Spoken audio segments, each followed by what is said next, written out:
Lancet global health എന്നൊരു international publication കഴിഞ്ഞ ദിവസം ഇൻട്രസ്റ്റിംഗ് ആയിട്ടുള്ളൊരു കണക്ക് പുറത്തു വിട്ടിട്ടുണ്ട്. ശരീര വ്യായാമം ചെയ്യാത്തവരുടെ റാങ്കിങ്ങിൽ ഇന്ത്യ 12ാം സ്ഥാനത്ത്.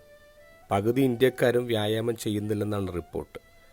ഇങ്ങനെ പോവുകയാണെങ്കിൽ 5 വർഷത്തിനകം ഭൂരിപക്ഷവും അൺഫിറ്റ് ആവുമെന്നാണ് പറയാം. ഇവർക്ക് ഹൃദ്രോഗം, പ്രമേഹം, സ്ട്രോക്ക്, ബ്രസ്റ്റ് ക്യാൻസർ തുടങ്ങിയവ ഉണ്ടാകാൻ സാധ്യതയുണ്ട്. മേലനക്കാത്ത ഇന്ത്യക്കാർ 2022.3% 2022 49.4%. ഇത് 2030 80% കണക്ക്.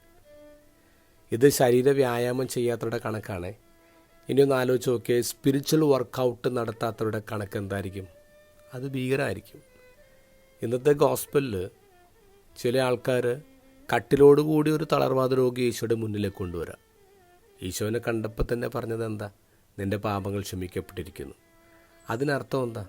അവൻ്റേതായ കാരണങ്ങൾ കൊണ്ടാണ് അവനിങ്ങനെ ഇന്നാക്റ്റീവായിട്ട് കിടക്കുന്നത്, പാരലൈസ്ഡായിട്ട് കിടക്കുന്നത്. അവൻ ചില കാര്യങ്ങൾ അവൻ്റെ ജീവിതത്തിൽ സ്കിപ്പ് ചെയ്തിട്ടുണ്ട്. ഏറ്റവും അത്യാവശ്യം വേണ്ട കാര്യങ്ങൾ അവൻ സ്കിപ്പ് ചെയ്തു. അതാണ് അവനിങ്ങനെ ആയിത്തീർന്നത്. അതുകൊണ്ട് തന്നെ ഈശോ അതിന് കൊടുക്കുന്ന റെമഡി എന്താ? നീ എഴുന്നേറ്റ് നിൻ്റെ കട്ടിലെടുത്തുകൊണ്ട് വീട്ടിലോട്ട് പോകാനാണ് പറയണത്. You take the weight, you do the exercise. ഇതാണ് ഈശോ പറയുന്നത്. ഇതുവരെ നീ എന്തിനെയാണോ ആശ്രയിച്ച് കിടന്നിരുന്നത് അത് ഇനി മുതൽ നിന്നെ ആശ്രയിക്കട്ടെ. ആ രീതിയിലേക്കുള്ള വ്യായാമം നമ്മളിന്നുണ്ടാവണം.